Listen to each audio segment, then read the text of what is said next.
अस्सलाम वालेकुम warahmatullahi wabarakatuh हमारे स्टूडेंट्स। तो बेटा जो आज का मेरा टॉपिक है दैट्स रेजोनेंस एनर्जी, ठीक है ना। तो कुछ और हम रेजोनेटिंग स्ट्रक्चर्स देखेंगे, तो उसके बाद जो रेजोनेंस एनर्जी है इसको हम डिफाइन करेंगे। तो पहले हम देखेंगे कुछ और रेजोनेटिंग स्ट्रक्चर्स। तो कल हमने सल्फर डाइऑक्साइड का सल्फर डाइऑक्साइड के रेजोनेटिंग स्ट्रक्चर्स देखे थे। तो आज हम देखेंगे सल्फर ट्राइऑक्साइड, हमारे पास है SO3। तो SO3 की स्ट्रक्चर है, it is S double bond O single bond O single bond O। यहाँ पे बेटा 2 2 4 2 6, यहाँ पे 2 2 4 2 6, ठीक है ना। तो यहाँ पे 2 2 4 इलेक्ट्रॉन है, तो ये इलेक्ट्रॉन पेयर शिफ्ट हो जाएगा यहाँ, ये शिफ्ट हो जाएगा इलेक्ट्रॉन पेयर यहाँ, ठीक है ना। तो यहाँ पे दूसरी रेजोनेटिंग स्ट्रक्चर जो होगी that is S single bond O।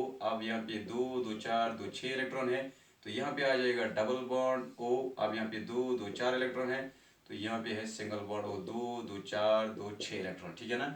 अब ये जो है ये इलेक्ट्रॉन पेयर शिफ्ट हो जाएगा यहाँ, तो ये शिफ्ट हो जाएगा यहाँ। तो तीसरी रेजोनेटिंग स्ट्रक्चर क्या है यहाँ पे बेटा, दैट इज S, ये single bond O, again single bond O। अब यहाँ पे है डबल बॉन्ड O, 2 2 4, यहाँ पे 2 2 4 2 6 इलेक्ट्रॉन, यहाँ पे 2 2 4 2 6 इलेक्ट्रॉन, ठीक है ना। तो ये है पहली resonating structure sulphur sulphur trioxide की, दूसरी ये तीसरी। तो रेजोनेटिंग स्ट्रक्चर उसको हम रिप्रेजेंट करते हैं by means of double headed arrow, ठीक है ना। तो ये एक कंट्रीब्यूटिंग स्ट्रक्चर है, दूसरी कंट्रीब्यूटिंग स्ट्रक्चर है, तीसरी कंट्रीब्यूटिंग स्ट्रक्चर है। ऐसे ही हम लेंगे CO3 डाई नेगेटिव।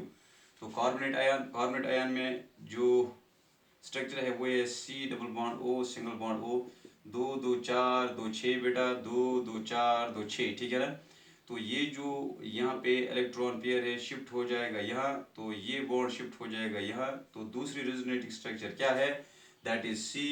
तो यहाँ पे है बेटा सिंगल बॉन्ड O, 2 2 4 2 6। अब तो यहाँ पे है डबल बॉन्ड O, अब यहाँ पे है सिंगल बॉन्ड O, 2 2 4, यहाँ पे 2 2 4 2 6, ठीक है ना। तो ये दूसरी रेजोनेटिंग स्ट्रक्चर कार्बोनेट आयन की। तो तीसरी रेजोनेटिंग स्ट्रक्चर क्या है कार्बोनेट आयन की, वो है बेटा C, ये है सिंगल बॉन्ड O। अब ये जो इलेक्ट्रॉन पेयर है ये इलेक्ट्रॉन पेयर शिफ्ट हो जाएगा यहाँ, ये वापस शिफ्ट हो जाएगा। तो ये जो है यहाँ पे 2 2 4 2 6, तो यहाँ पे डबल बॉन्ड था, अब यहाँ पे सिंगल बॉन्ड है, तो यहाँ पे डबल बॉन्ड आएगा, ठीक है ना। तो यहाँ पे 2 2 4 इलेक्ट्रॉन, और यहाँ पे 2 2 4 2 6 इलेक्ट्रॉन। तो ये है पहली रेजोनेटिंग स्ट्रक्चर, दूसरी ये है तीसरी रेजोनेटिंग स्ट्रक्चर, ठीक है ना। इसी तरह हम देखेंगे बेटा बेंजीन में रेजोनेंस कैसे होती है। बेंजीन में हम देखेंगे रेजोनेंस कैसे होती है। तो हमारे पास है बेटा benzene.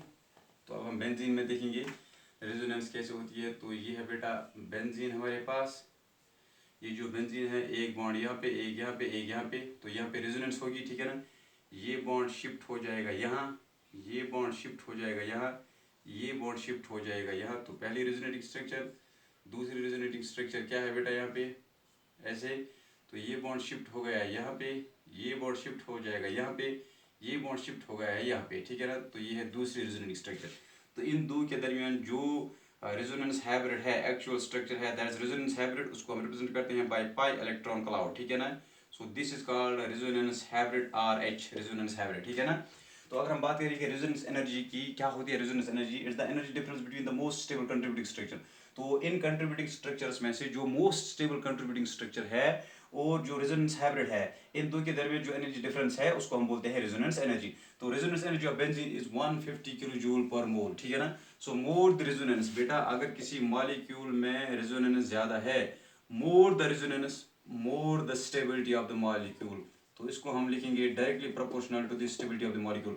So more the resonance more the stability of the molecule, ठीक है ना। अगर किसी मॉलिक्यूल में रेजोनेंस ज्यादा है, रेजोनेटिंग स्ट्रक्चर ज्यादा है, तो उसकी स्टेबिलिटी ज्यादा है, क्योंकि वहाँ पे रेजोनेंस एनर्जी जो है ज्यादा रिलीज हो जाएगी। So this was all about today's topic. This was all about the resonance and resonance energy. Thanks for watching today's topic.